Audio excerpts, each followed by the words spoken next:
Those that might join us late, we're going to go ahead and get started. I know this is being recorded, so I don't want to delay the start for the latecomers. So Ken, you want to kick us off? Yeah, I do.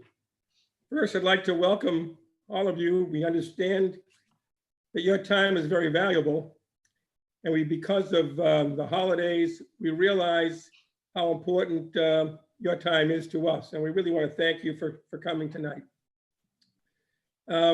My name is Ken Kaplan. For those of you who don't know me, I haven't met. I'm going to be the area governor for Area 9 in 6960. And my counterpart, Mike, as most of you know up there, Mike is going to be my counterpart in Area 9 for 6890. And there's a reason why we're doing this together. We know how important your year as president is going to be.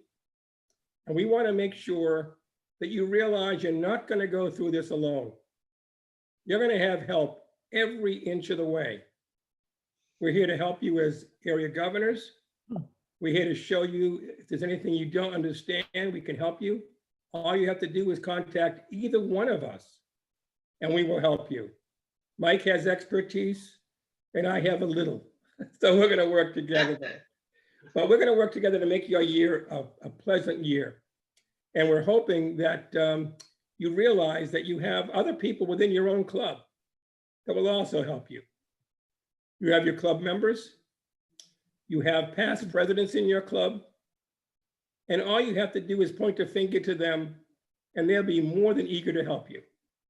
We're also going to introduce you to people in our district, both districts, that will also help you on your journey as presidents when you take on that role. But before we begin, I'd like to go around and have you introduce yourself and let us know two things. Number one, how did you join Rotary? And I already heard James answer, but how you decided to become a leader in your own club. So James, would you start us off and let us know how you joined Rotary and why you decided to be president? Yeah. First of all, I was a Rotarian in Tampa many years ago, but like a lot of us, it didn't stick the first time. And after about a year, because of a schedule change at work, I used that as an excuse to drop out. So I eventually took a bank in Sun City Center, and one of my customers invited me to a luncheon.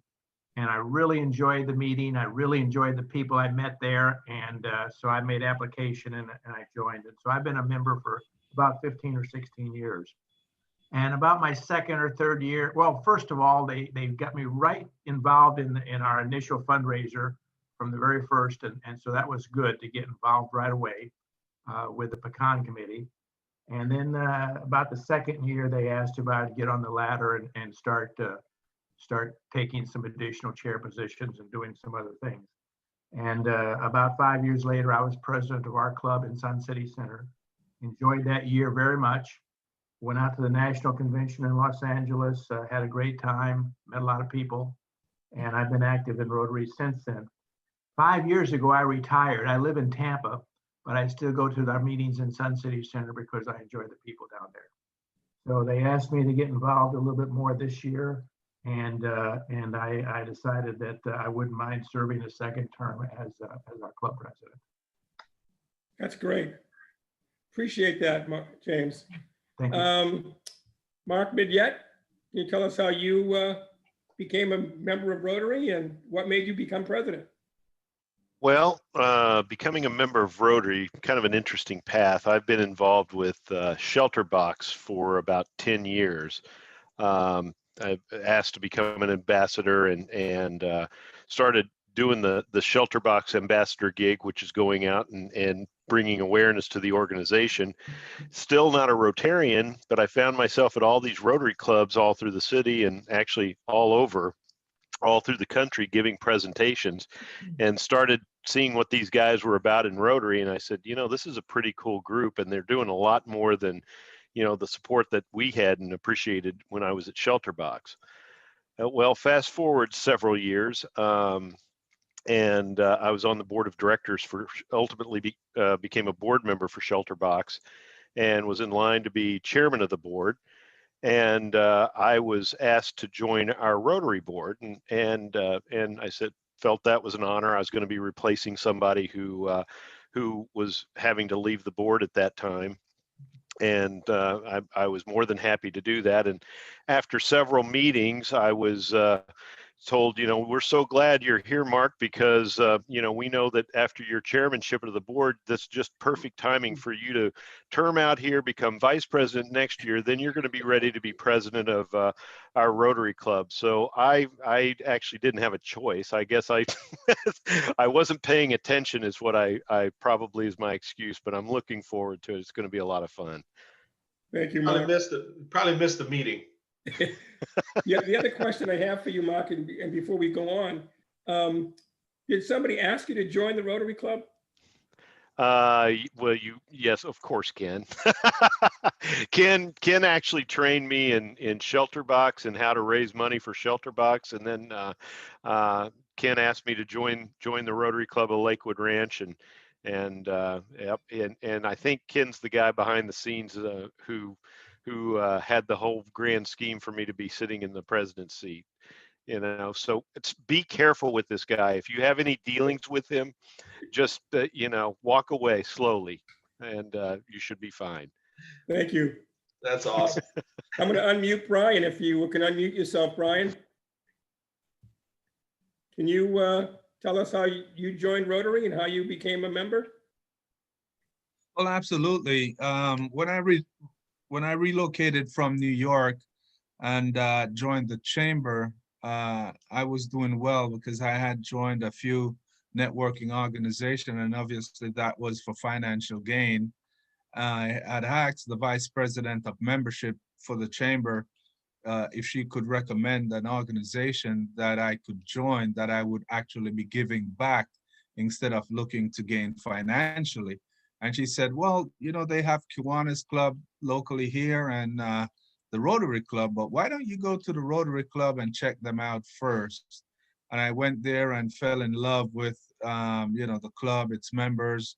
They had welcomed me with open arm. I felt, at home there, and it didn't take me long to get on board and started to help out with different projects that they've had in the pipeline and all that. And eventually I became president of the club and served on the board for a number of years and all that. So, that's my journey with the Rotary Club, basically. So both James and Mark and Brian, they put you to work right away, didn't they? Oh, yeah, absolutely. That's great. Carol, can you unmute yourself? Yeah, so I've only been in Florida for a couple years. It's going on 3 years now. I joined Rotary in 2005 in Toledo, Ohio. And the Toledo, Ohio club is a large club. They had about 450 members. But since I knew so many people in town, they put me to work right away too, particularly doing fundraisers, getting involved in service projects, serving on committees. But the reason I joined, honestly, was because of the job I had.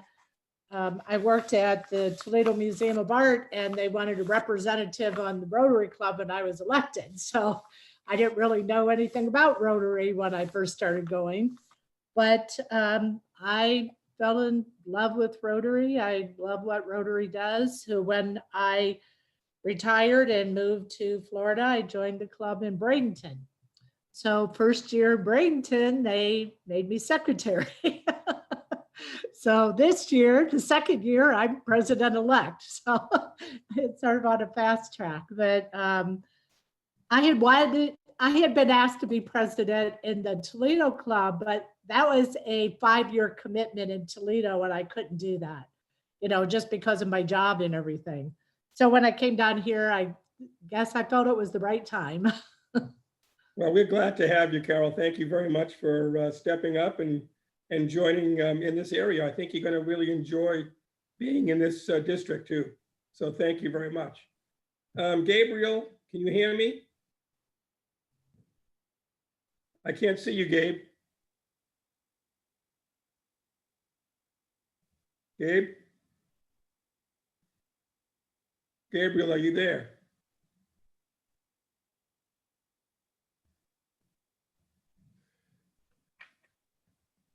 So I can speak on behalf of Gabriel. He's the Okay. president-elect for our club, the best club, Rotary Club of Fishhawk Riverview. Deborah can attest to this, but so, Gabriel, Gabriel, can you hear us? He's having audio issues. Okay. So Gabriel joined our club, I want to say about 3 years ago. And he works for Edward Jones and came to us and just kind of started helping out. And you know, it's kind of weird because our club, it seems like almost everybody in our club has been president. And he was next in line. So he got nominated, appointed, he took it and ran with it. And so we're super happy to have him. He's a great asset to our club. And I'm just very thankful to be able to work with him. Well, I hope Gabe gets his audio working, but Gabriel, welcome. We're hoping that you also enjoy this meeting. And Leslie, I don't want to not have you speak up too, because you're a guest, but tell me how you got involved with Rotary and et cetera. Well, originally I got involved in the local community when my children graduated from high school and were away in college. And I joined a competing organization, shall we say, as a charter member. And I was a member of the New Tampa Kiwanis Club for 4 years, but the club struggled greatly. And in the end, after 4 years, I was feeling a little bit burned out.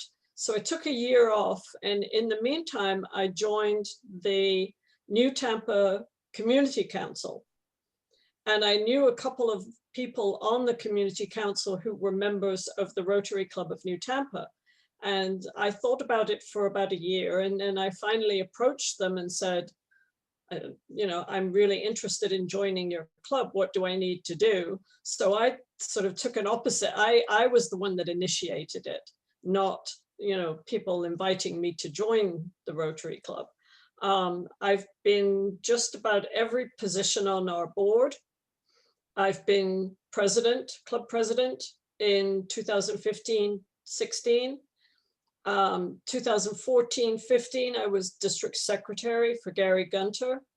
And I've had several roles within the district, which brings me up to today being assistant governor for Area 1 and also our district grants chair. So. Fantastic. Thank you, Leslie. Mike and I will discuss ours later, but I wanted to let you know what our plans are. Tonight, we're going to start off talking about the importance of membership. And also, we're going to be talking a little bit about diversity. Hopefully, you'll come away with a good beginning to what Rotary is doing, how you can be a part of the future, because Rotary is in your hands. It literally is. As presidents, you have the option and the opportunities to help your club grow and also keep members from leaving. It's a very difficult job, but I think hopefully after tonight, you'll see some of the things that you can do to make your year and your goals as president to be really within your reach. So, One more introduction, Ken, before you move on. yeah. I'm sure most of you guys know Miss Deborah L. Williams. I know the people in District 6890 do. And Andy, of course, from your district. So I don't know that there's an introduction that needs to be had other than welcome to our meeting tonight. They are the district governor elects. They'll be the district governor when you become president, as we become our area governors as well. So again, I apologize, Deborah, for not doing that. I totally did not realize the protocol, so I'm sorry. And Andy, I'm also sorry. No, But don't worry about it. You're doing just fine. The reason that I asked each one of you to talk about why and how you became a member is because it's important. Don't forget that you were asked by someone to join a club. You were invited to go to a meeting of a club, and you were also put to work within your club. Those three things are very important, which brings us to our slideshow, Mike, and the area in terms of membership and how important membership is. Hope everybody can see that.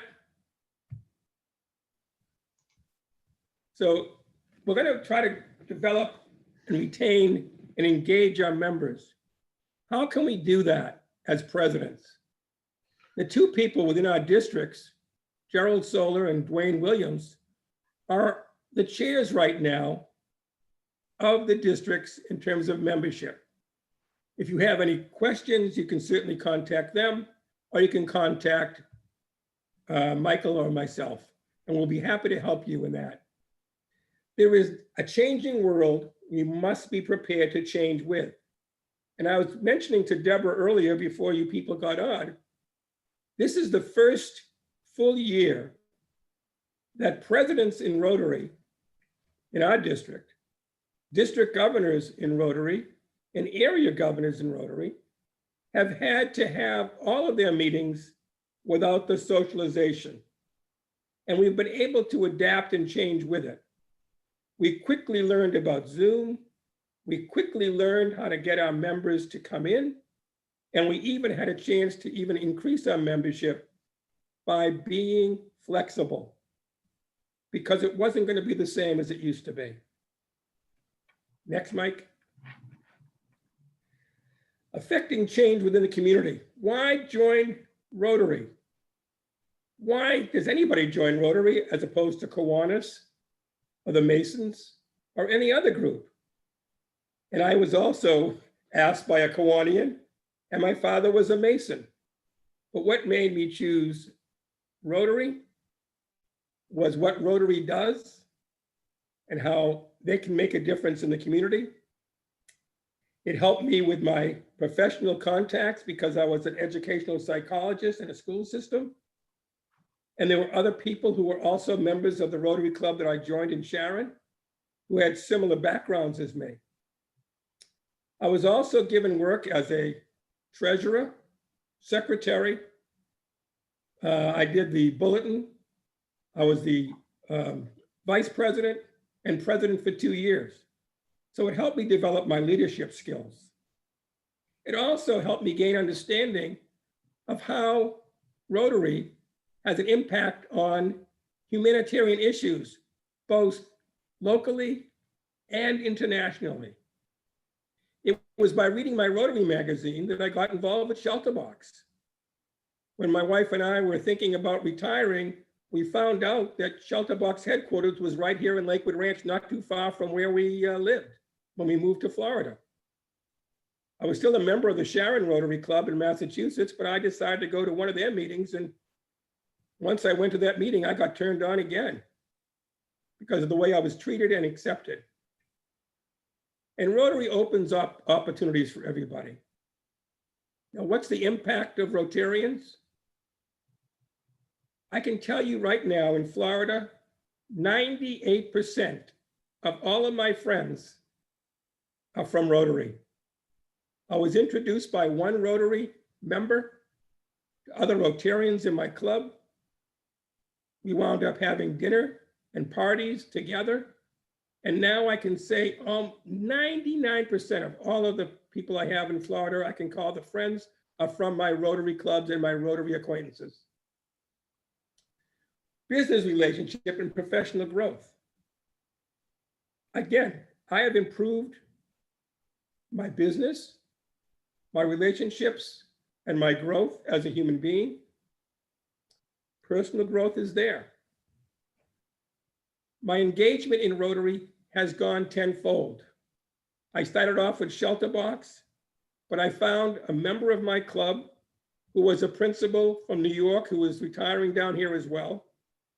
And we realized that there was a whole group of underserved youngsters in our community who didn't have good reading levels. They had problems in their education. They were underserved. So we started a group called Books for Kids in Florida here. And we've given over 50,000 books to a multitude of youngsters who are underserved to make sure that we help them grow in literacy, in their education. And the superintendents and principals are so happy with us. We're now in 2 different communities. We're in Sarasota and Bradenton, in Manatee County, 2 counties. And we're servicing so many people. We started off with just 2 volunteers, and now we have 125 volunteers, and many of them are Rotarians. Our community relationships and development have helped. We can go back. Again, for many Rotarians, it's a lifeline to socialization. I have one young woman in my club whose husband was not well, and he was passing, and he wasn't well, but he didn't want to miss any Rotary meeting. He came to every Rotary meeting up until a month before he passed away. Why? Because he realized the importance of his socialization and his family in Rotary. To this day, his wife, one of our most active members, considers Rotary as her family. So that's exactly why Rotary is so important to our community and to our members. What can all clubs offer? Clubs can offer diverse, equitable, and inclusive culture. Rotary never asks whether you are a Republican, a Democrat, whether you're Jewish, Christian, Catholic, Protestant, Hindu. We accept all people of all backgrounds and culture and all flavors. It doesn't matter, because we try to reflect our community and the world. And we have Rotary clubs all over the world. It's a good venue and time for meetings. We structure informative and functional meetings. Some of them are very informative. We have guest speakers. We have parties. We have get-togethers that, again, help the socialization. We have effective communication both within and outside of the club. We talk to other Rotary clubs. We talk to other non-for-profits in our district. We're very close, and we can offer that to people who want to be Rotarians and they want to have that ability. We have a great social calendar. We not only have fundraisers, but we have fun. In my club, we decided to do a 5-way test, not a 4-way test. The 5th has to be, is it fun? Because if it's not fun, people won't continue.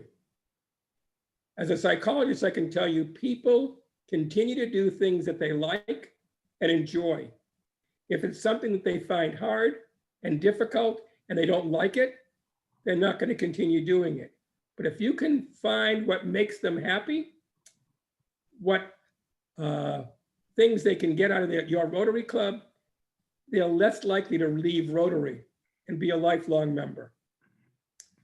We have strong programs of Rotary information.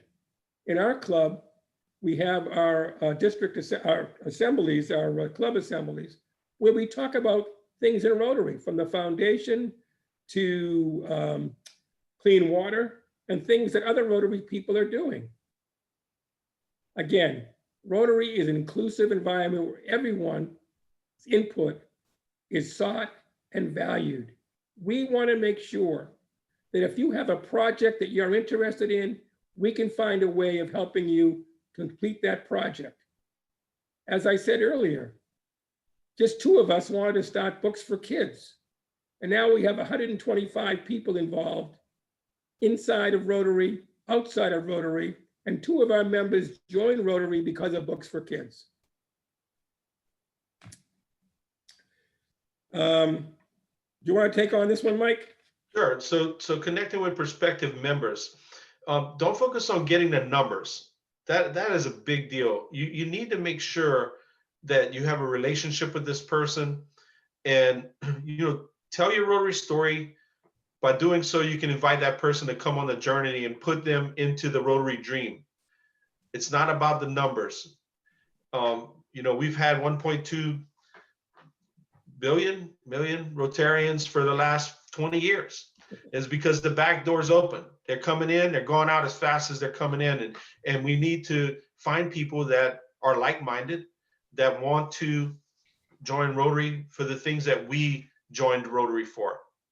I have to be honest, when I was invited to join Rotary, I think I was a Rotarian for 2 years before I even joined Rotary, because a friend of mine, Elijah Heath, wanted to start a fundraiser, and he was president at the time.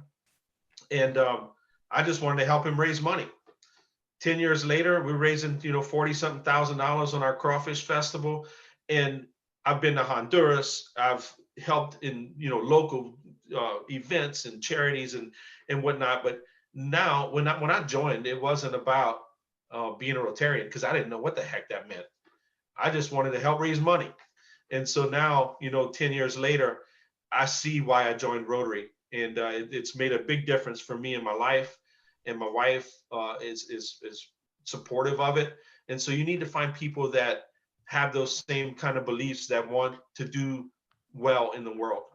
It's, I know that Paul Harris started this with, getting a couple guys together and trying to do some networking and build their business and whatnot.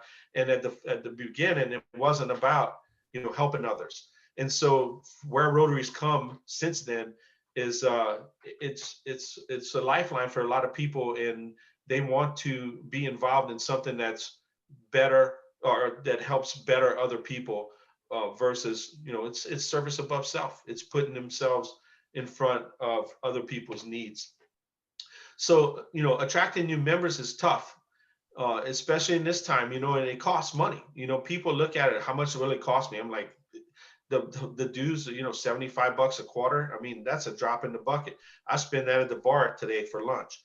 So, it's not about the money. I know people are like, how much does it cost? I'm like, it's priceless. So, look for prospective members.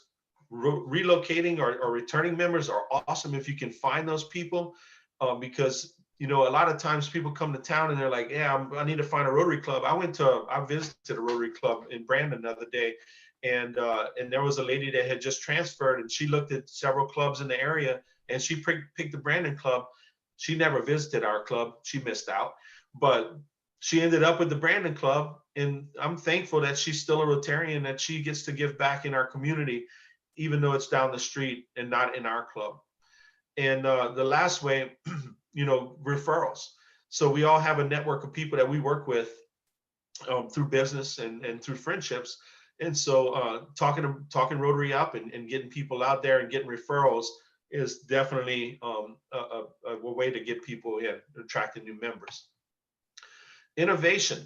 Wow, that word this year has been pretty phenomenal to see. I mean, I'm on the board of directors for the Riverview Chamber of Commerce in this club, and just seeing how people had to adapt in this pandemic has been amazing. We have a satellite club in our club, so I'd love to see that grow more. It's kind of hard to grow that, and I don't understand why, but you have the traditional clubs, you have the E Club. We have one here in Brandon, the E Club. So you can, have people join that can't commit to a Monday noon meeting or whatever. The satellite clubs, the veterans-based clubs, cause-based, alumni-based, corporate-based, Rotary, Rotaract, Interact. We have an Interact club, and we have a Rotaract club in Tampa. So, we have to be able to grow, and we have to be able to make people understand that you don't have to be at a club meeting at noon on Mondays. Although that's beautiful, and I miss my people, man. I could use some hugs right now. But there's so many ways to get involved, and we need to make sure we're communicating that to the people that we're trying to get in our clubs. And when somebody says that they're leaving Rotary because they can't make meetings, there's no excuse. There really is no excuse. When you look at this slide right here, you can go to a satellite meeting, you can get on an E-Club meeting, you can go to a traditional meeting. There's no reason to not stay involved in Rotary. So if you go to Rotary, growrotary.org, there's some tips on how you can grow your clubs and get new members. So check it out when you get a minute. It's growrotary.org, pretty simple. On there, you're going to find a lot of information.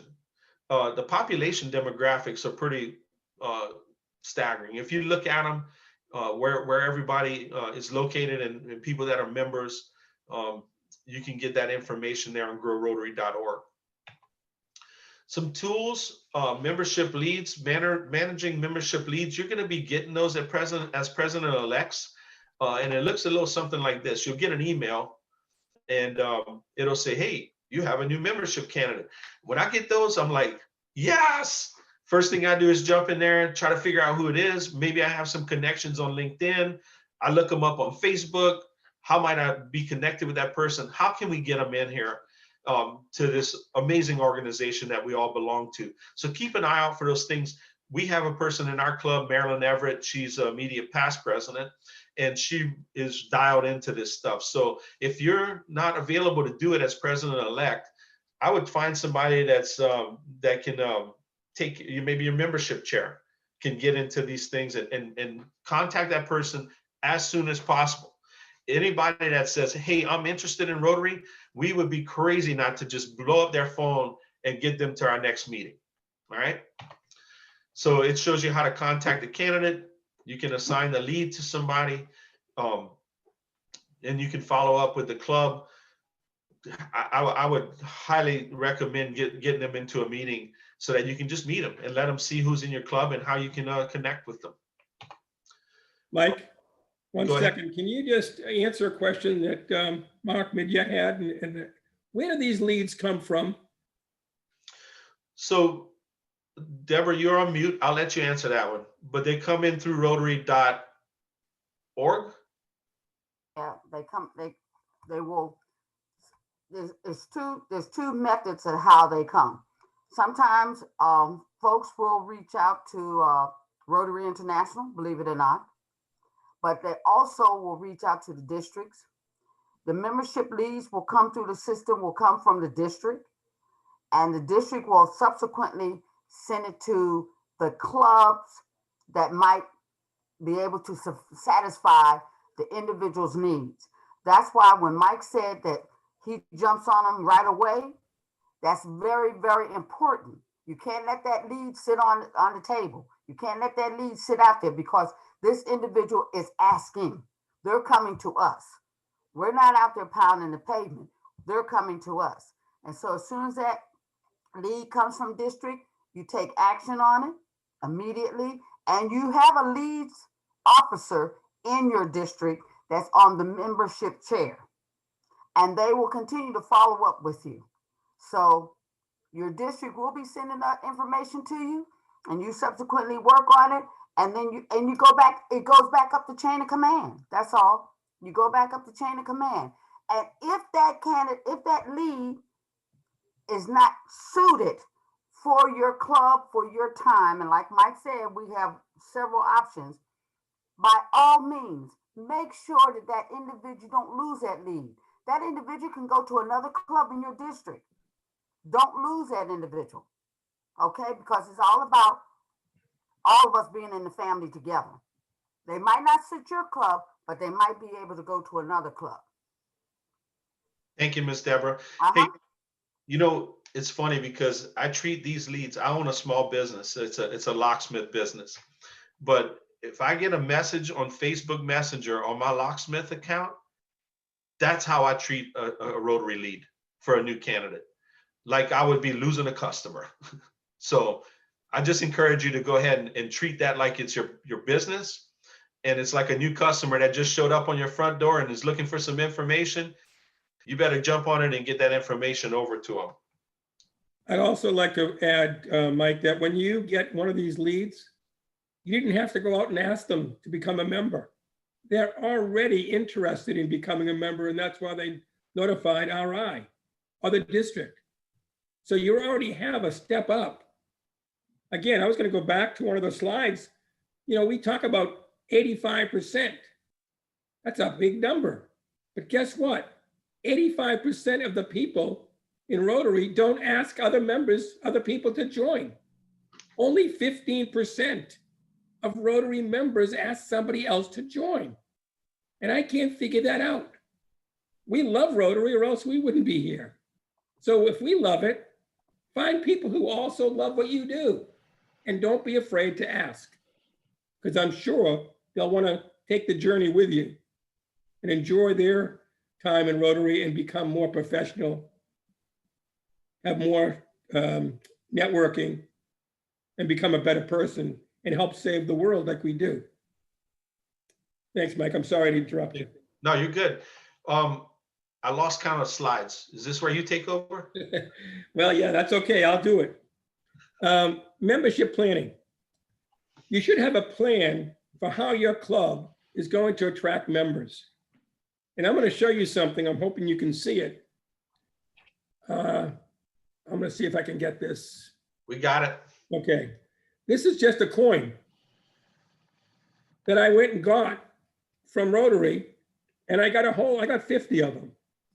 And every once in a while, somebody's interested, sees my pin on my lapel, or sees that I'm a Rotarian, and they ask me about it. And the first thing I do is I give them one of these coins that has the 4-way test, and I tell them that this is how I live, breathe in my business and in my life.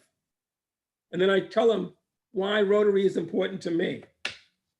I also have my business card. Can you see that? I hope. If you can't, on the back of my business card, I have the 4-way test. And why do I have the 4-way test? Because it means everything to me. So when I'm doing business or I'm with somebody, I say to them, this is how I do business. This is who I am. If you're interested, give me a call and I'll help you join my club to make your time in Florida as much fun as my time has been. So again, I'm asking them, but again, only 15% of Rotarians ask. And I'm so glad that when I asked each one of you to tell us how you became a Rotarian, somebody asked you. And that's why you're in Rotary. And I thank you for that. Okay, how about setting goals so you can close that back door? We have just as many people leaving Rotary as we have coming in.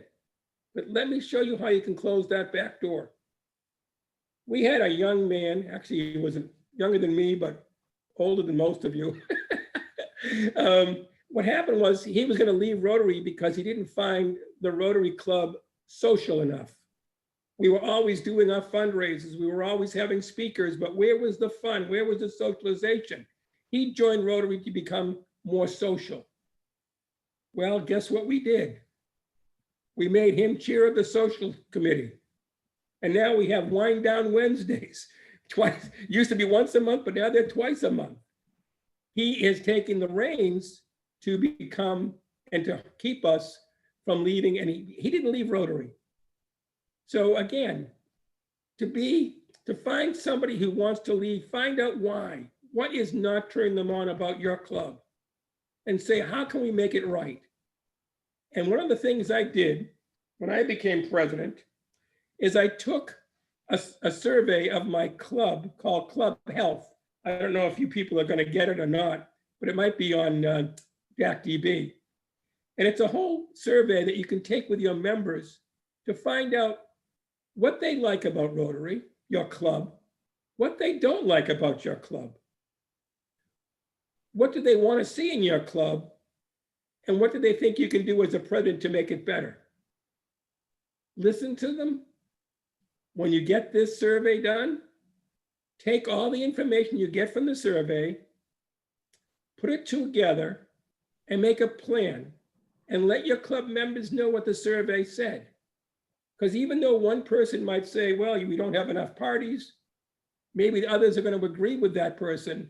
And maybe you can say, what can we do to help us make more parties for this club? Because the more you can meet the needs of your members, the less likely they are to go out the door. Ken, I reviewed that that survey, and it's really cool. I want to do it with our club. My only concern, and some of you guys might have some concerns too, is a lot of people just don't answer the surveys. It's like, come on, man, what are you doing? Can you get involved? You know, you're paying quarterly dues. Can you give me some feedback on what we're doing right and where we need to improve? And so I love that. I love that survey. When you sent that to me, that was great. One of the things you could also do is during your club assemblies, do it right there in the club. Give out the survey in the club, because when people get it online, they're less likely to do it. But if it's handed right to them at that time, they can sit down and write all they want. And then take that results and again, have a plan, have a strategy on how you're going to make their club, your club, their club. And it's not just about you, it's about all of them too. If you can engage them, keep them happy, keep them motivated, and try to meet as many of their needs, they're not going to go out that back door. Great point. Great point. Thank you. So then you're going to look at your environment. When you go into your club, what's the first thing you see? Do you see somebody welcoming you? Do you see an environment that's nice, comforting? Is it something that makes you want to stay? Let me tell you, if the club was held in my grandson's room, I would have left Rotary a long time ago, because it's a total mess. It's got everything in it and nothing you can see. But when I walk into my Rotary Club, there's banners. There's a person in the front door who's welcoming us. Let me tell you, the person that welcomed me the first time I went to the Lakewood Ranch Rotary Club, I wasn't a member yet, found out that I was from Massachusetts, quickly told me who else was from Massachusetts, introduced me to that person, who was sitting at a table that was already full. That person got up from his table and sat with me at another table to talk. He left his wife at that table and sat with me. That's how the first time I went to that Rotary Club, and I said, here's a guy who cares enough about me to make sure that my time in that club is going to be good. He is my best friend today, and he's introduced me to about 60 to 70% of all of my other friends who are also now in Rotary. So it was the way I was treated by that one person, and he was the greeter, or brought me over to the person. Okay, I want you to think outside the box. Every club member is on their club membership committee. Like I said, it's not just a membership chair, it's not just that committee, but every member is a member of that committee. Every member should be striving a way to have like members who think like they do, who want to make a difference in the world, and will come and join that club. And all they really had to do was to ask them to come to a meeting. Now, how about people who have already left? If you find out that somebody left Rotary, you know, times change. They may have left Rotary because their needs weren't being met at that time by the club. You can certainly contact them and say, listen, I know you haven't been a member for a while, but let me tell you how our club has changed, and maybe we can meet your needs now. Maybe you want to give us a second shot at it. Everybody deserves a second chance, including those who have already left. Give them a shot. You'd be surprised how many want to return to Rotary, but were afraid to ask because they were left. They left. Nothing wrong with that. Also, broaden your search to look for new members in Rotaract, Interact, RILA, Peace Fellows, scholarship students, ambassador scholars. Try to go outside of what you're used to in terms of looking for members. But the bottom line always comes to this. We're not looking for numbers. We're looking for Rotarians. We don't care if our numbers, we said we're going to get 10 new members during our year. If you get 8 out of that 10 who are true Rotarians and love what you guys do, and want to continue doing it, that's better than getting 15, of which some will go out the back door because they're not Rotarians. They're only there for one thing. Okay? Again, there are 2 people in our district, Dwayne and Gerald. Dwayne is in 6890. He is the chair for membership. And Gerard is the person down in 6960. So you can get that information off of DACDB. They're certainly there to help you and give you some of the information that you may have missed because I tend to talk too long or you miss something, but we're here to help you no matter what your concerns are about membership. Before we move on, is there any questions about membership? Anybody, Deborah? I just have I have a comment to make, and I don't know how you all do it in 6960, but I want to make everyone aware of the fact that there is an alumni Rotary Club in the district, and that's at least in our district. And we call it an alumni club. It's a Rotary Alumni Club, but you'd be surprised the members that are in that. They're not, I mean, you know, some of them might have been Rotarians, but a lot of them have done RALA. They have been Peace Fellows. They have everything that was on that last slide. They might have been former Rotaractors, RYE. They have participated in some form or some capacity, and they're in that alumni club. And yes, at the district level, you always have someone that's over that. You have a chairperson over that. And in 6890, we have 75 individuals in that club. And you all probably weren't even aware of that. But those 75 individuals, the chairperson, the job for that chairperson is to reach out to them and get them connected to one of the clubs to see if they want to participate, to see if they want to be involved. So that's where you also continue your search of members. I don't know if Mike is aware of this, but one of our members, well, we got several members, but one of our members used to be on the GSC team. GSC is one of the teams that years ago, but used to be on the GSC team. But he's an active member in Rotary. Okay? And that's Christopher Jones. Oh, yeah. We appreciate that. Thanks, Deborah, for that comment. Andrew, you paying attention? Just checking. I haven't fallen asleep. May I add something here just for a second? Go ahead. Yeah, just kind of interesting what you said about former members. The newest member of our club is Kathleen Stacia, and actually she was a member of our club a number of years ago, and she dropped out either because of business reasons or health reasons. And several years later, she's approached by our membership chair, and they start talking. And the next thing you know, she's visiting again and has rejoined our club. So you're right, that is a valuable source of potential members, because unfortunately, we have more terminated members than we have active members, and many of them are still healthy and may be interested in getting involved again. Thank you, Jim. Thank you very much for that comment.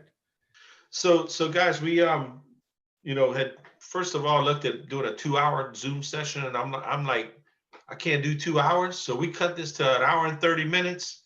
We're gonna give you 30 minutes back, but we have a topic that's very important to Rotary right now and to everybody on this call. It should be top of priority, and that's called diversity. And so I'm gonna pull up another slide presentation. We're gonna roll through it. I got 6:50 right now, so we got 40 minutes to go through it. We're not gonna cut it short because it is all deserving. And I'm gonna go ahead and pull it up. We'll get started with it. I'll start with the first 12 slides. Ken, stop me at 12 because I don't have a count right here on my screen, but we'll go ahead and pull that up right now.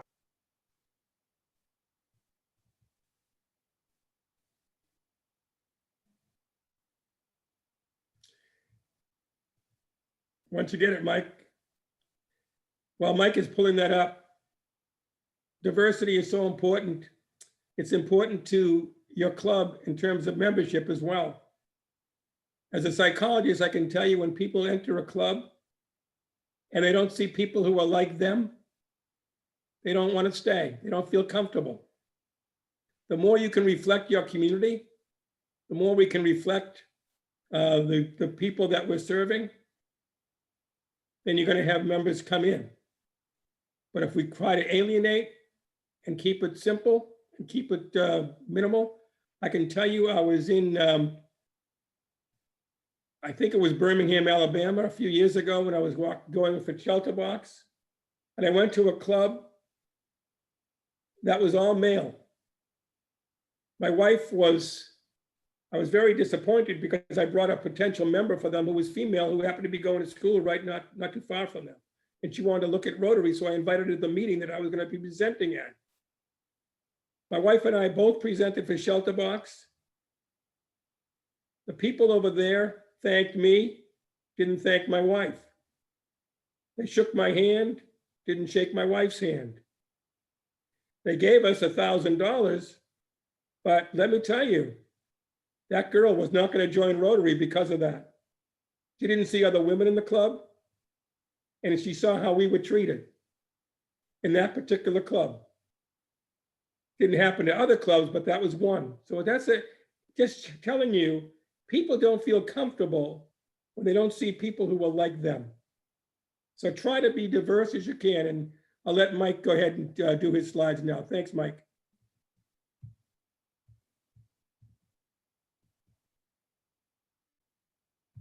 Can you get up there, Mike? Is it coming up? Sorry, I'm having a little bit of an issue. Give me 1 second. You can talk amongst yourselves. If not, I'll be able to try to bring it up.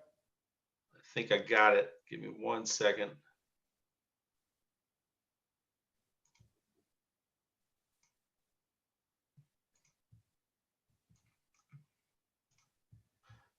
Can you see it now? I can't see it yet, Mike. Now do a stop share, Mike, and then start to share again and pick your PowerPoint. You got to open your PowerPoint before you share it. Got it. Sweet. There you go. Thank you, Andy. Sorry, no, a little Cajun slowness right there. Coming to that. All right, so so diversity is a big deal these days. You know, I belong, like I said, to the Riverview Chamber of Commerce and was a part of a strategic planning session this year, and we actually made diversity and inclusion one of our core values.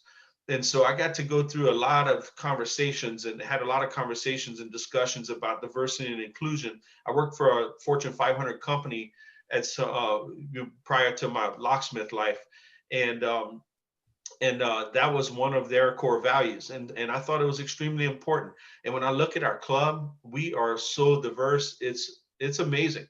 I walk into go visit a club, and I'm like, wow, these are just a bunch of old white guys.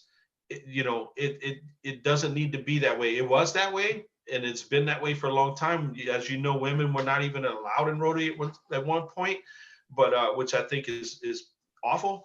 But looking forward and where we are today, if you're not diversified in your club, you have a lot of work to do. I look at Miss Deborah.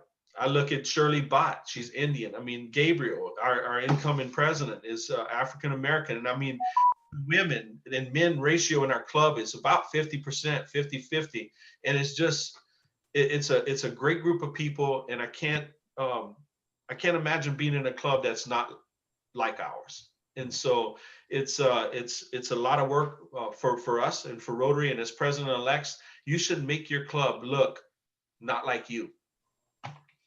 So this is the diversity seminar. And like I said, we have about 30 minutes to get through this. So I don't want to rush it. I mean, there's a lot of information in here. We'll cover what we can. I don't want to bore you, but I want you to be excited about growing your club and the diversity in your club. So Sylvia Whitlock, the first female Rotary Club president said, giving is the ultimate experience. And what I've learned from Rotary is that there's no limit to the generosity of individuals who find a problem that seems so impossible to solve, but can find solutions. Let that sink in for a minute. Look at our president-elect for the United States of America. Look at his assistant, or his vice president. I mean, the world is changing, guys. We have to embrace this, and you have to be looking for ways to grow your club in a diverse way, and not just looking for somebody that looks like you, but somebody that looks like completely opposite of you, that has the same heart of giving as you. So diversity, Rotary welcomes people of all backgrounds, cultures, experiences, and identities. Like I said, look at the people around you.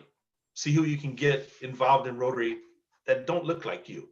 Inclusion, Rotary is working to create experiences where all people feel welcomed, respected, and valued. And equality, Rotary strives for the fair treatment, opportunity, and advancement of all Rotary participants. You know, we have some strong-willed people in our club that I know have really strong personalities when it comes to politics. But we all know that politics are not part of Rotary. And so we can set our differences aside. I can have a great conversation with a friend of mine in Rotary that is totally opposite of my political, beliefs. But you know what? I mean, the guy is amazing in what he does in Rotary. And I look past all that. I really do. I don't care if you're Republican, Democrat, Libertarian, it doesn't matter to me. When you're in Rotary, all of that comes off, and we got to find people and make our clubs more diverse than they are today. It's a top priority for Rotary International. The DEI statement says Rotary will, not might, not maybe, Rotary will cultivate a diverse, equitable, and inclusive culture in which people from underrepresented groups have greater opportunities to participate as members and leaders. It's the right thing to do, and it absolutely is. There's no organization that I belong to that is not diverse, is not chasing diversity. I'm talking Indian groups, I'm talking, African American, Hispanic. I mean, we live in Florida. We have Latinos everywhere. Are we bringing Latinos in? Do we have Spanish-speaking people in our clubs that can bring those people in, help communicate the Rotary ideals and the Rotary vision in a language that I don't speak Spanish, poquito. I got a little bit, but I learned it from having a restaurant and speaking to, some Hispanic workers in my kitchen. So we need to be looking for other people than the white guy, me, Cajun guy. I want to find other people, and you should be looking for other people too, to make our clubs as diverse as possible. It's the right thing to do. Does your club mirror your community? What I said about Hispanics. I mean, we're in Florida. We got Latinos everywhere. Do we have any Hispanics in your club? What are we doing to attract those people? Assessing your club's diversity. Get a community demographic data from your local Chamber of Commerce. The Chamber is a great resource. Our club is a member of the Chamber of Commerce. So we can go to the Chamber and get the information we want to try to figure out, are we where we want to be, or do we need to move the needle in this direction and get more diverse?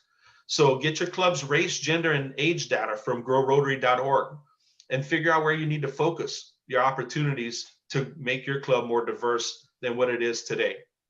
Get socioeconomic statistics from city government and departments. Use Rotary surveys, like Ken mentioned earlier, to gather clubs' professional demographics and talents and figure out where you need to focus to grow the diversity in your clubs. Check this out, Florida race demographics. We have 16.9% Black, African American, 53.2% white, 26.4% Hispanic, 3% Asian, 2.2% multiracial. Seems a little tip to me. It looks like we need to tip that scale a little bit more. And I think it should be 25, 25, 25, 25. It should be evened out, and we need to work on that. Gender demographics. I can say from our club, I mean, I feel like I don't know the numbers off the top of my head, but I can tell you we're on gender, we're probably 50-50, male, female. And it makes a great mix for our club. You need women. You need women to lead your club, man. We have, Miss Deborah. She's going to be our governor. Solid person in our club. I mean, she takes care of our finances. Who's better to take care of finances than a woman? Because I know for me, I'm not the best at it. So thank you, Miss Deborah. But looking at Florida, we're pretty good. We're 51.9, 48.1. But look at Rotary as a whole. 23% female against 77. That's just lame, in my opinion. In the district 68.9 or 69.60, you're kind of right there with the with Rotary as a whole. Look at 68.90. We're coming up. We're getting the women up there. We're almost at 40%, 60, 60, 40. I'm cool with that. Where are you with your club is my question. And what can you do to move that needle? So diversity beyond race and gender, right? Religions, ideas, causes, groups, age, professions, whatever. We need to look at where we can improve. I know religion's not part of Rotary. For me, we have a lot of Christians. Ms. Deborah says the invocation at our meetings every day. And, sometimes it's a struggle. And when I was president, I have to go back and I had one Rotarian in our club say, can you stop saying the prayer? And I know people wear that, the Christian thing on their sleeve or Jewish or whatever they are. And I'm not throwing Ms. Deborah in front of the bus, but she's Christian. I mean, we say a prayer every week, but some people, that's not cool with them. And so we have to be careful we have to be inclusive, right? So we got to keep in mind that there's people in our club that might be Jewish or any other, religion for that matter. And, throwing the Jesus card might be, it might be uncomfortable for them. And I struggle with that with the chamber as well. There's people on our board of directors at the chamber that don't, or that are not Christian, and they're uncomfortable with invocations and praying at meetings. So Mike, can I make a comment? Yes, sir. Go ahead. My brother's club up in Massachusetts decided to become inclusive. Each member of their club is asked to do an invocation in their own way. So one day it might be Catholic, the other day it might be Hindu, it might be a Jewish prayer the next time, but each member is allowed to do their own invocation. And they know that, so they're not going to offend anybody if it's not for them. They'll know that the next week they can do theirs. But at least they're asking each one of them, because they want to be able to be inclusive, to do it what they find okay without offending anybody else. So it can be done, but you have to be aware of it, as you've already pointed out. Yeah, I appreciate that. That's a great point, Ken. Thank you.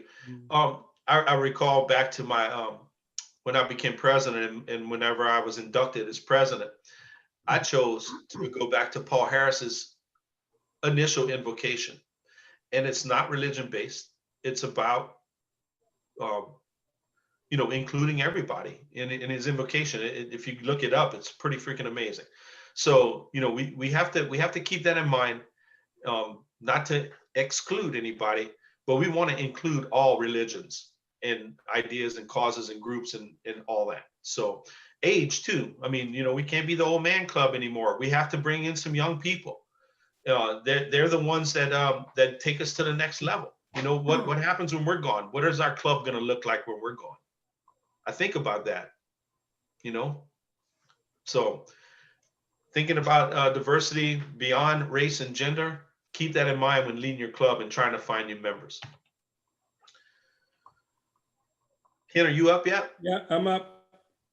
I appreciate it, Mike. Again, this is very important to all of us because we want to make our club acceptable to all people of all races and religion. Our club had a fellow from India come, name was Govind. Govind came in, and every week during our happy dollars, he'd talk about India and why he was excited about India. Well, that will tell you what made me excited. He brought in 3 more Rotarians who are Indian. So he was able to feel that he was maybe one of the only people in our club who was Indian, but he was able to bring in others to make him feel more comfortable, and they feel comfortable too. So again, be inclusive and try to make sure that you're going to be attracting diverse groups of people to mirror your community. I remember when I was first a Rotarian, going way back, they didn't have women in Rotary. They were called Rotarians. And I'll tell you, the moment we allowed women into Rotary, Rotary took off like a rocket because women can multitask. And I can tell you, looking at our own group here, and no offense, Mark, no offense, Jim, and no offense, Andy, the leadership in this district, in our district, is becoming female. We've had district governors who are female who are extraordinary. We've had presidents who have done great things. You know, besides men and women, it doesn't matter as long as their heart is in Rotary. One of the things that I used to do when I was president in my invocation was to be thankful for something. A friend of mine once said, if you have only one prayer to do, it should be to give thanks. And one of the things I always used to say was why I was thankful to be a Rotarian. I was thankful for the people that were in my club and thankful that we're making a difference in the world for a better place. I was thankful that we took on to eradicate polio from the face of the earth, and how thankful I was that we had men and women of all faiths working together to make a difference in our world. So let's take a look at attracting diversity. How can you attract? Well, first you have to know what you're missing in your club. If you stay the way you are, you can see from the information, we need more women in our clubs. We need more African Americans in our club, more Hispanics, more Asians. We need to look at what we have in our community and how can we attract them. We also have to stress the professional investment of attracting diversity. We have to realize that it is good not only for our club, but for Rotary International to be more like the world in which we serve. Also, people have differing social expectations. There are some people and some religions who don't shake a woman's hand because they feel it is not appropriate. We have to understand people's differences and embrace them. Not say, oh, I don't believe in that, because it's not ours, but we have to embrace those ideals. We also consider competition from other groups. You know, we have church groups, we have Jewish groups, we have people who are interested in other clubs like Kiwanis, whatever. It doesn't mean we have to be adversarial. We can work together. My club, Lakewood Ranch Rotary Club, works with the Salvation Army. We help them. We also do programs with the Kiwanis. Okay, we built a playground here in Sarasota that is called, it's the Manatee County League, where they developed it for children who have disabilities, Down syndrome. And it's a group that was started by a Rotary Club. We also have an area of Rotarians who are working together to give those young children a playground that they can call their own, along with other people who have disabilities.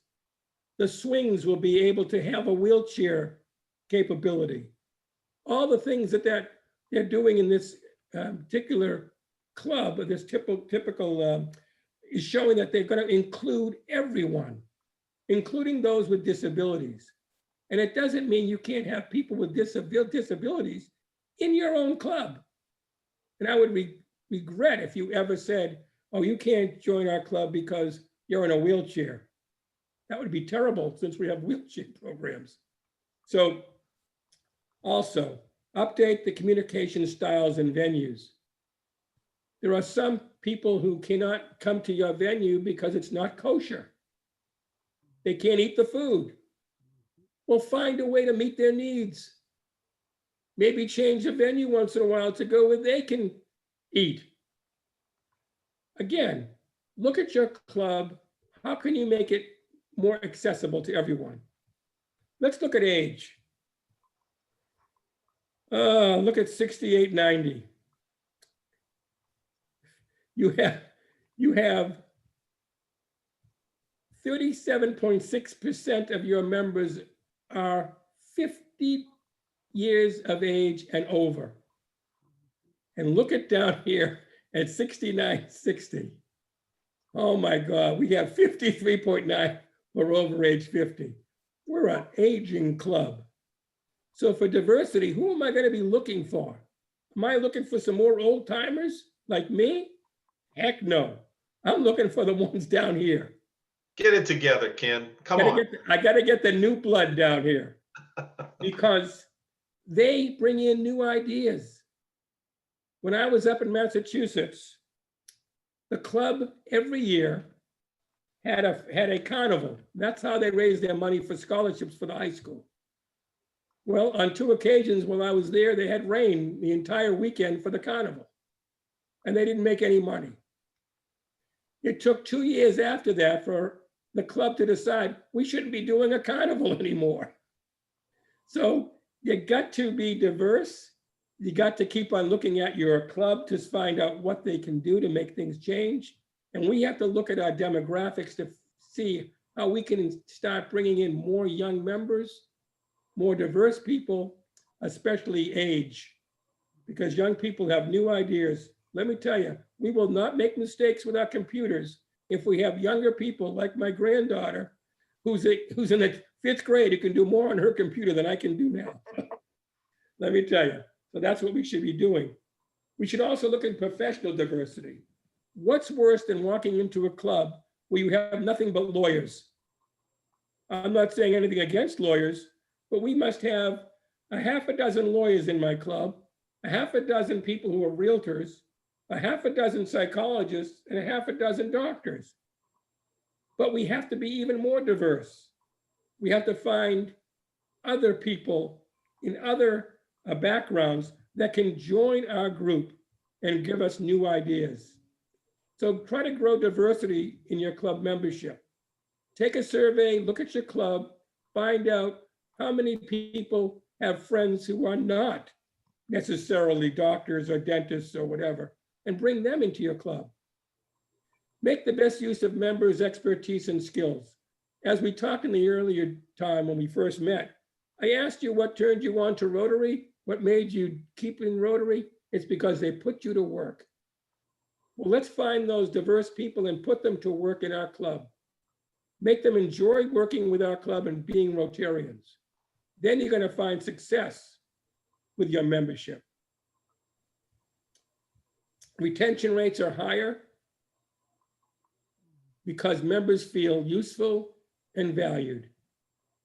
Again, we put Mark Midyett to work when he first came to our club, and now he's going to be the president. The club did the same thing for me in Sharon, Massachusetts. I came in 4 years, and within 4 years, I was the president of the club. Started off with secretary, etc. Again. So let's see. Clubs are better equipped to conduct successful service projects if they have diversity with new ideas. Members are motivated to excel. Members have more opportunities to grow professionally and network when there's a diverse group in their club. And clubs are more attractive, as I told you, to prospective members when they see people that we look like them, have the same backgrounds as them, because they'll feel comfortable. I want you to think back when this country was first started. We had people coming over in the 1900s, and they didn't move all over the country. They stayed in little sections with people of their own kind, whether it be the Irish or the Jewish or the Armenian or whatever. They stayed with their own people because they felt comfortable. It wasn't until they felt a little bit more assimilated that they moved further out from where they felt comfortable. Well, we want to make our Rotarians feel comfortable when they come to us. So let's try to make sure that we look like our community. You can find the information about using the occupational data on Rotary.org. I want you to evaluate the data, find out in your community what the data is. You can get that as well. Analyze the data, present the results to your members, because you're not going to do this alone, and then take action. Who are you going to invite to come to your club? Who are you going to invite to listen to one of your speakers? Who are you going to invite to one of your social events? That's how you'll get members, and that's how you'll be able to diversify your group. Again, when you have speakers, schedule your program by a diverse group of individuals. Don't have the same speakers. How many times can a Rotary Club hear someone else coming in who wants your money, who wants your expertise? Let's learn about other groups. Have somebody come in and talk about their religion, just to talk about it. Have somebody come into your group that talks about their businesses, about their heritage, about their background, about their family. Sometimes it's interesting to know about somebody's background, where they came from, and how they became to this country, how they came to this country. Be more intentional about greeting your guests. Remember I told you about the importance of having a greeter? For years, we forgot about the greeter. But since we put our greeter back, people have felt more comfortable when they come to our meetings, because at least the first person that they meet says hello, how are you, and either knows your name from your badge or learns your name and introduces you to somebody who they can feel comfortable with. And that's a great point. And I feel like our club could do better at that. You know, we get so comfortable in showing up to our meetings and just talking to our friends, and somebody walks in and it's like, everybody kind of like, who is that guy, whatever.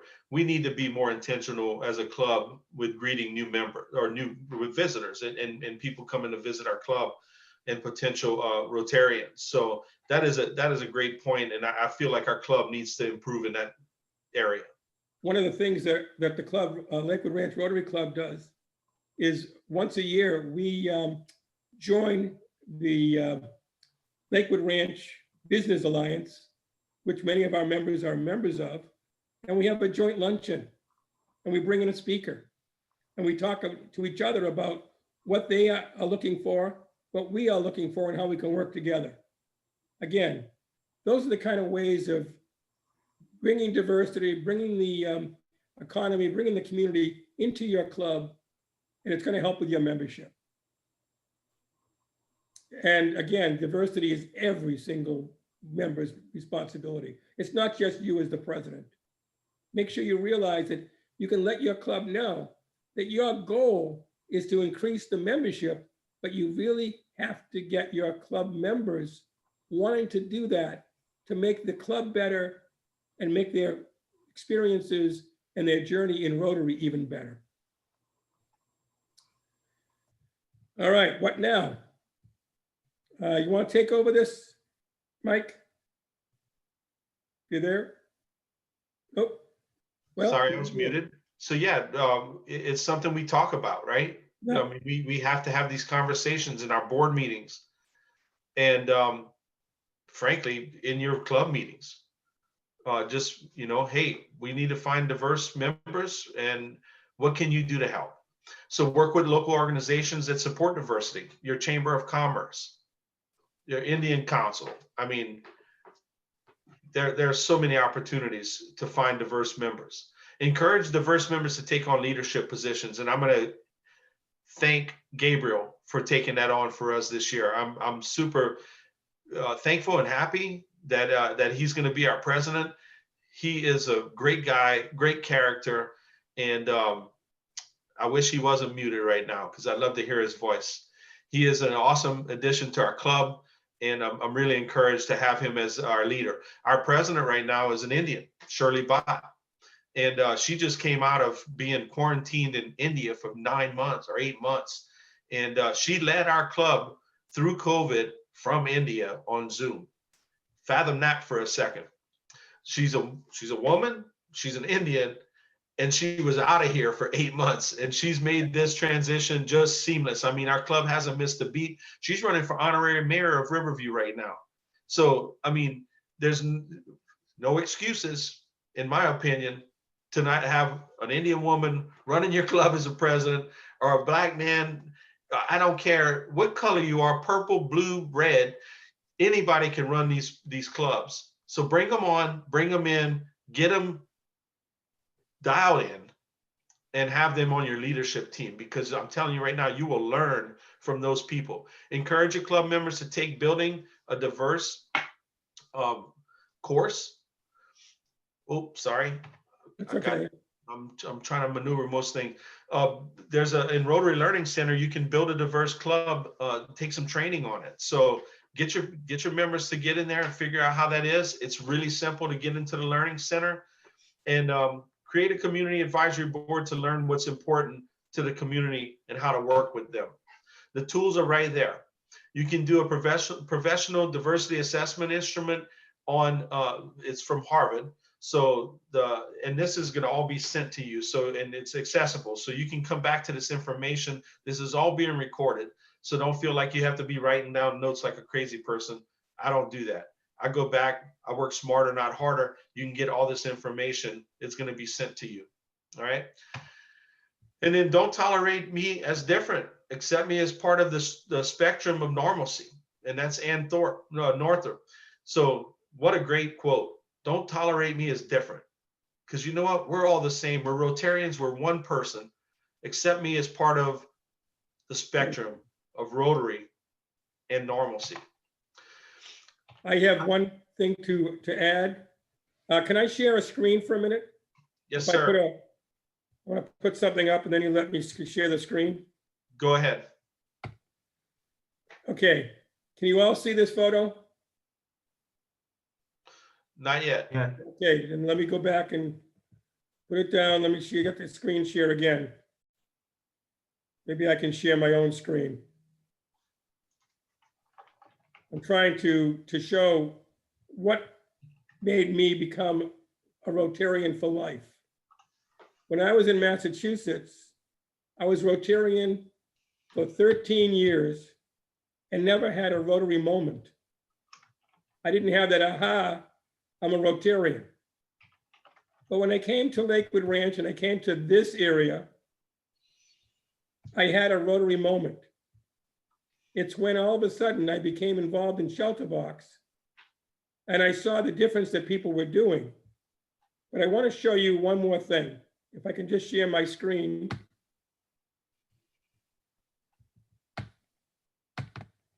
Here, sharing this. Can you see that now? It's coming. Yep, we got it. This is how I became a Rotarian for life. What I was looking for was something hands-on that made a difference in the community or the world. I knew that Shelter Box made a difference, and I couldn't become a Shelter Box response team member because I was just too old and raggedy. But I became an ambassador and traveled the country teaching people about Shelter Box. But when I came to Lakewood Ranch and I started that program called Books for Kids, and went into a classroom and read to kids, and I got this reaction after I gave them all a book, I want to tell you that that was my Rotary moment. I realized I could make a difference, even in my community, to help those students who were underserved. So again, I'm sharing this with you because it meant a lot to me, and I'm hoping that you have your Rotary moment when you become president of your club as well. So again, all I can say is be diverse, be patient, take your year one step at a time, but don't forget, you have so many people that are here to help you. You have your district governors, you have Mike and I as your area governors, you have past presidents, you have people at RI, you have places to go on Learning Center, which we'll talk about next time. And you'll also be able to get things on DAC-DB. All these are to help you make your year as president an easy ride in making a difference in our communities. I am so proud of every one of you for one, listening to Mike and I, and also to give up your time on a very busy evening for many of you. I really want to thank you all, and we look forward to seeing you next time when we talk about the foundation, Rotary Central, and have a chance for your questions and remarks. Any questions so far? Any comments? Just a reminder, December 2nd, which is 2 weeks from today, is a Wednesday night, same time, same bat channel. We'll be right here. And so, yeah, if you have any questions at all, please don't hesitate to email us, call us. I know the people in my district probably have my phone number. I have Kim's, whatever, but so you know where to reach us. DAC-DB is a place to go, to be honest with you. I had to find Jim's email address so I can send him the link to this meeting tonight. And I know where to go to find you, Jim. So Thank you. I'm so happy that you guys joined us tonight. And thank you so much for taking the time. And any questions, let us know. Right now, we have about 2 minutes. So if you have any questions that are important, please go ahead and shoot them out right now. Well, I have a question. I missed the last meeting, so I think it's available on video. Is that right? I emailed it to you. Okay, I'll catch up. I emailed it to you yesterday. There's a link to the presentation, the whole thing. Will do. Go ahead, Deb. Deborah? I just want to say, awesome, awesome, awesome. You guys did an awesome job, and you were the first ones to do it. Thank And you. I'm proud of both of you. Because Mike and I had this conversation. He's like, oh, what we said. It's okay. And Leslie, guess what? You'll do an outstanding job also. Okay? So can I just give So much. just a little word of advice, Leslie? Don't overthink it. The Yeah. presentations are there. You just have to get them. Connect with your counterpart. Ken and I have been on the phone a couple of times the past couple of days and just kind of threw this together. And